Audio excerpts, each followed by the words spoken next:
எபிரேயர் 11ஆம் அதிகாரத்தின் 6வது வசனம். தேவனை அணுக விரும்பும் அனைவருக்கும் இருக்க வேண்டிய மாறாத ஒரு அடிப்படை தேவையை குறித்து நமக்கு நினைவூட்டுகிறது.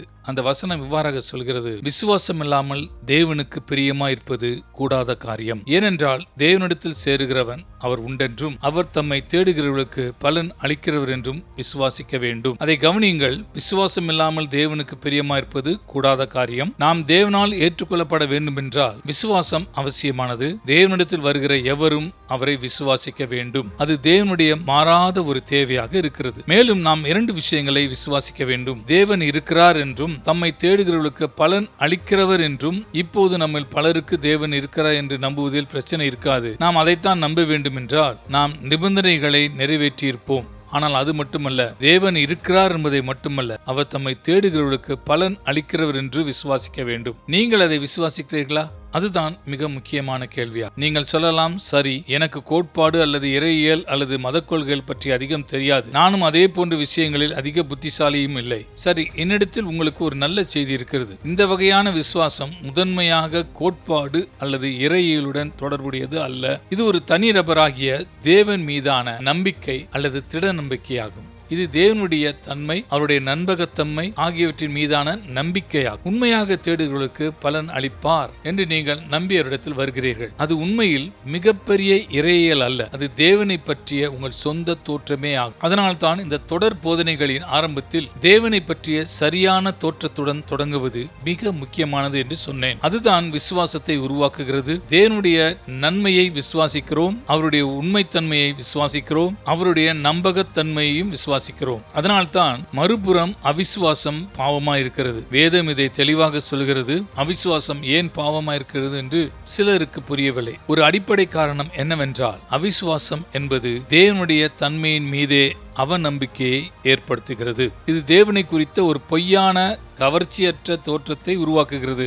இப்போது தேவனை விசுவாசத்தோடு அணுக வேண்டும் என்ற இந்த தேவையானது தேவனை அணுகுவதற்கான எந்த வழிமுறைக்கும் பொதுவானதாகும். ஆனால் அது குறிப்பாக ஜெபத்திற்கு பயன்படுத்தப்படுகிறது. உதாரணமாக மத்தேயு 21ஆம் அதிகாரம் 22ஆம் வசனத்தில் இயேசு சொல்கிறார், நீங்கள் விசுவாசமுள்ளவர்களாய் ஜெபத்திலே எவைகளை கேட்பீர்களோ அவைகளை எல்லாம் பெறுவீர்கள். அதில் ஒரு முக்கிய வார்த்தை இருக்கிறது, விசுவாசமுள்ளவர்களாய். நீங்கள் விசுவாசமுள்ளவர்களாய் ஜெபத்திலே எவைகளை கேட்பீர்களோ அவைகளை எல்லாம் பெறுவீர்கள். பின்னர் மீண்டும் 1 யோவான் 5ஆம் அதிகாரம் 14ஆம் வசனத்தில் இதை வாசிப்போம். நாம் எதையாகிலும் அவருடைய சித்தத்தின்படி கேட்டால் அவர் நமக்கு செவி கொடுக்கிறார் என்பதே அவரை பற்றி நாம் கொண்டிருக்கிற தைரியம். நான் இப்போது அதை பற்றி தான் பேசுகிறேன். இது தேவன் மீது உள்ள தைரியமாகும். அது அடிப்படையில் சரியான கோட்பாட்டை விசுவாசிப்பது அல்ல, அல்லது ஒரு மத கொள்கையோ அல்லது அடிப்படை கொள்கை அறிக்கைகளையோ திரும்ப சொல்வது அல்ல. ஆனால் தேவனை ஒரு தனி மனிதராகவும் அவர் மேல் வைக்கும் தைரியம் அவருடைய நன்மையில் கொண்டுள்ள தைரியம், அவருடைய தன்மையில் கொண்டுள்ள தைரியமாகும். நாம் அந்த தைரியத்துடன் தேவனிடத்தில் வந்தால் நாம் அவரிடத்தில் எதை கேட்டாலும் அவர் நமக்கு செவி கொடுக்கிறார் என்பதை நாம் அறிந்திருக்கிறோம். எனவே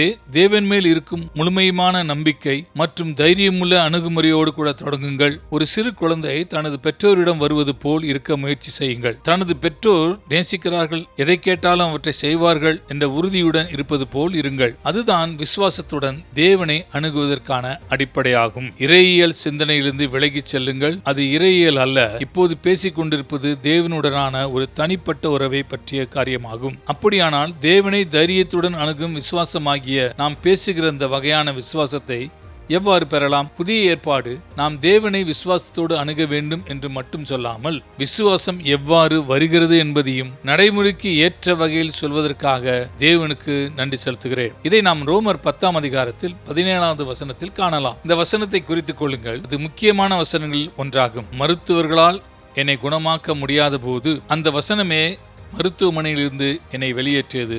என்னுடைய ஆரோக்கியத்திற்கும் நீண்ட ஆயுளுக்கும் பலத்திற்கும் ரோமர் 10ஆம் அதிகாரம் 17ஆம் வசனத்திற்கு உண்மையில் நான் கடமைப்பட்டிருக்கிறேன். ஆதலால் விசுவாசம் கேள்வியினாலே வரும், கேள்வி தேவனுடைய வசனத்தினாலே வரும். நான் மருத்துவமனையில் படுத்துக் கொண்டிருந்தேன். எனக்கு மட்டும் விசுவாசம் இருந்தால் தேவன் என்னை குணமாக்குவார் என்பதை உணர்ந்தேன். அப்படி சிந்தித்துக் கொண்டிருக்கும் போது ஒவ்வொரு முறையும் நான் எனக்குள் சொல்லிக் கொண்டிருந்த அடுத்த விஷயம் எனக்கு விசுவாசம் இல்லை என்பதே. பின்னர் ஒரு நாள் பரிசுத்த ஆவியானவர் என்னை ரோமர் 10ஆம் அதிகாரம் 17ஆம் வசனத்துக்கு வழி நடத்தினார். ஆதலால் விசுவாசம் கேள்வியினாலே வரும். அப்பொழுது நான் பிடித்துக் கொண்ட 2 வார்த்தைகள் விசுவாசம் வரும். உங்களிடத்தில் அது இல்லை என்றால் நீங்கள் அதை பெற முடியும். விசுவாசம் எப்படி வரும்? விசுவாசம் கேள்வியினாலே வரும், தேவனிடத்திலிருந்து கேட்பதினாலே வரும். பாருங்கள், ஜெபம் என்பது தேவனிடத்தில் பேசுவது மட்டுமல்ல, ஜெபம் என்பது தேவனோடு உள்ள இருவழி தொடர்பாக இருக்கிறது. இது தேவனுடன் மிகவும் நெருக்கமான தனிப்பட்ட உரையாடலை கொண்டிருப்பதாகும்.